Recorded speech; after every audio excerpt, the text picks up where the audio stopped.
is there an economic strategy for the United States to increase immigration to help with the workforce growth problem that we have? And, you know,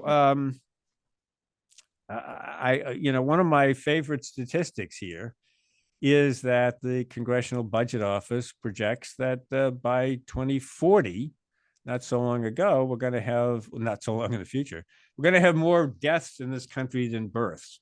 Mhm.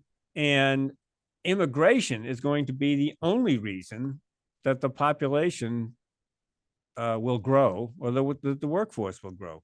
So, I look at the debates now about immigration and attempts to even restrict immigration, and I think, this is committing economic suicide. I mean, we have to be careful about the border. We do. I'm a lawyer. I want to enforce the laws. Uh, but on the other hand, our mindset should be, how do we bring in the people we want and need for a growing economy, and not how do we keep people out? Yeah. So What do you?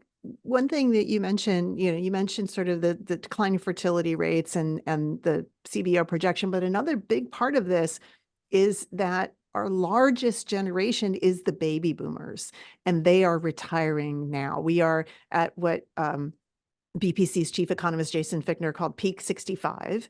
So more people every year, more and more people are reaching 65 and retiring out of the workforce.